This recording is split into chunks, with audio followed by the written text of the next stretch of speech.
Bulletin में अब रुख करेंगे छत्तीसगढ़ की खबर की ओर। बता दें, छत्तीसगढ़ के धमतरी में आज धान खरीदी के मुद्दे पर जमकर हंगामा हुआ है। कांग्रेस कार्यकर्ताओं ने किसानों की समस्याओं को लेकर नेशनल हाईवे 30 पर जोरदार प्रदर्शन करते हुए चक्का जाम भी कर दिया है। इस प्रदर्शन के कारण सड़क के दोनों ओर गाड़ियों की लंबी कतारें लग गई हैं और आम जनता को काफी परेशानियों का सामना भी लगातार करना पड़ रहा है। कांग्रेस नेताओं का आरोप है कि अधिकारी किसानों पर रकबा समर्पण करने के लिए दबाव बना रहे हैं और जिले के सैकड़ों किसानों का धान बेचने के लिए अब तक टोकन भी नहीं कट पाया है। प्रदर्शनकारियों ने साफ कहा है कि राज्य की भाजपा सरकार किसानों का धान खरीदने में असफल साबित हो रही है। कांग्रेस ने अब चेतावनी भी दे डाली है कि यदि किसानों की समस्याओं का जल्द निराकरण नहीं हुआ तो ये आंदोलन और उग्र होगा। देखिए और क्या कुछ कह रहे हैं देवलाल साहू किसान। देखिए, इस वर्ष जो धान खरीदी किया है सर शासन ने शुरू में ही मिस्टेक किया है।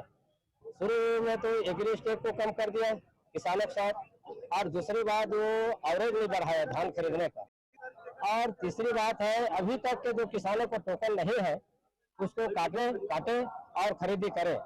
और किसान क्या है, शासन क्या कर रहा है, सरकारों के घर किसानों के घर में जा करके सत्यापन करवा रहे हैं कि उनके धान है कि नहीं है। अरे हम किसान हैं, हम लोग धान पैदा किए हैं तो हमारे धान को 21 क्विंटल खरीदे भाई, हम 22 क्विंटल नहीं कर रहे हैं उसको। जी, आज किसानों की मांग को लेकर, किसानों की समस्या को लेकर आज हम राष्ट्रीय राजमार्ग में चक्का जाम कर रहे हैं। और आप सभी भी जानते हैं कि आज किसान, हर सोसाइटी में किसान परेशान है और इतनी सारी समस्या है कि जब से धान खरीदी चालू हुई है, जब से चालू हुई थी तो धान खरीदी के समय ही बहुत सारे किसानों को टोकन नहीं मिल रहा था। उस 15 दिन ऐसे ही खराब हुआ, उसके बाद टोकन मिला भी तो ऐसे बहुत सारे किसानों को जिनका 1 एकड़ जिनका जमीन है उनको भी टोकन नहीं मिला है।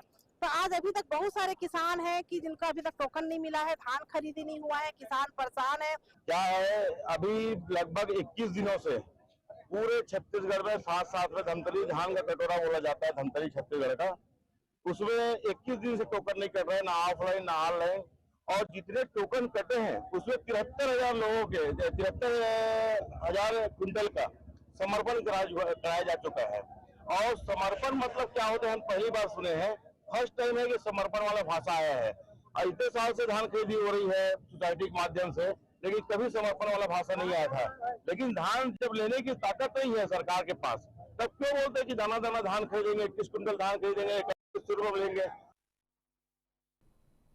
बुलेटिन में रुक करेंगे अगली बड़ी खबर का। बता दें, जांजगीर चांपा जिले के सबसे बड़े प्रशासनिक भवन यानी कलेक्टर कार्यालय से एक ऐसी तस्वीर सामने आई है जो व्यवस्था की संवेदनहीनता को उजागर करती है। बता दें, जिस प्रतीक्षालय को दूर दराज से आए ग्रामीणों, बुजुर्गों और महिलाओं के बैठने के लिए बनाया गया था, उसे आज एक सरकारी गोदाम बना दिया गया है। आलम यह भी है कि पूरे कमरे में धूल फाकती फाइलें और टूटा फर्नीचर भरा पड़ा हुआ है, साथ ही जिसकी वजह से अपनी फरियाद लेकर आने वाले गरीब मजदूरों और किसानों को सिर छिपाने के लिए भी जगह नहीं मिल पा रही है।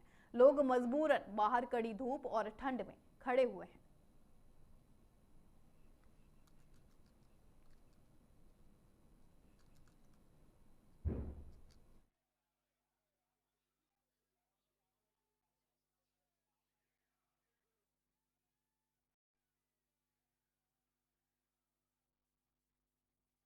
कार्यालय की प्रतीक्षालय बना कबाड़ दाना। बता दें, जनता दर दर भटक रही है, लोग मजबूर हैं, फर्नीचर सड़ रहे हैं, लेकिन आलम यह है कि कोई भी कार्रवाई अभी तक नहीं हुई है।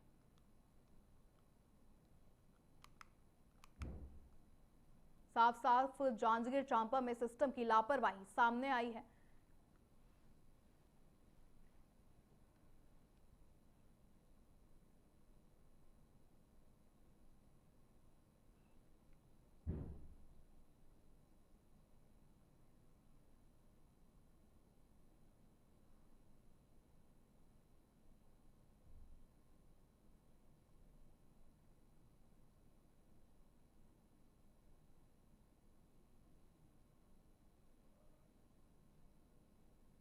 बता दें, पूरे कमरे में धूल फाकती फाइलें और टूटा फर्नीचर भरा पड़ा हुआ है, जिसकी वजह से अपनी फरियाद लेकर आने वाले गरीब मजदूरों और किसानों के सिर छिपाने के लिए भी जगह नहीं मिल रही है। लोग मजबूरन बाहर कड़ी धूप और ठंड में खड़े होकर अपनी बारी का इंतजार भी कर रहे हैं। साथ ही ये सवाल भी उठता है कि क्या प्रशासन की फाइलों का बोझ जनता की सुविधाओं से ज्यादा भारी हो गया है।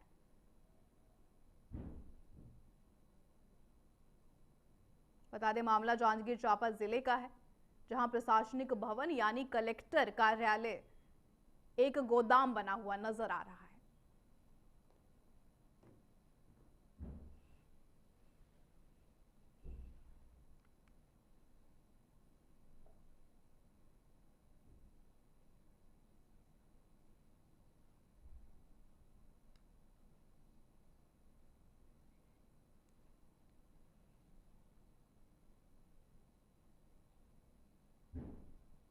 चलिए रुक करते हैं अगली बड़ी खबर की ओर। महाराष्ट्र के उप मुख्यमंत्री अजीत पवार के आकस्मिक निधन से देश भर में शोक की लहर है। इसी कड़ी में छत्तीसगढ़ के उप मुख्यमंत्री बता दें अरुण साव ने एक वीडियो संदेश भी जारी कर गहरा शोक प्रकट किया है।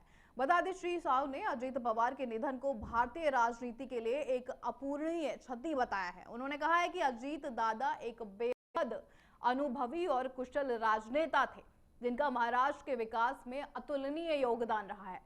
डिप्टी सीएम साव ने दिवंगत आत्मा की शांति की प्रार्थना करते हुए उनके परिजनों और समर्थकों के प्रति अपनी गहरी संवेदनाएं भी व्यक्त की हैं।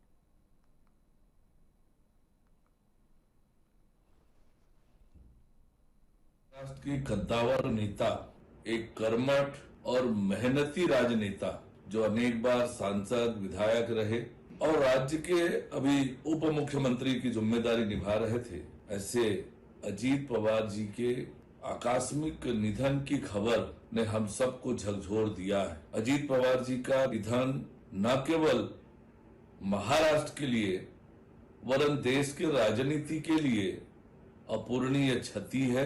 ये घटना अत्यंत हृदय विदारक है, दुखद है। हम सब इस घटना से दुखी हैं।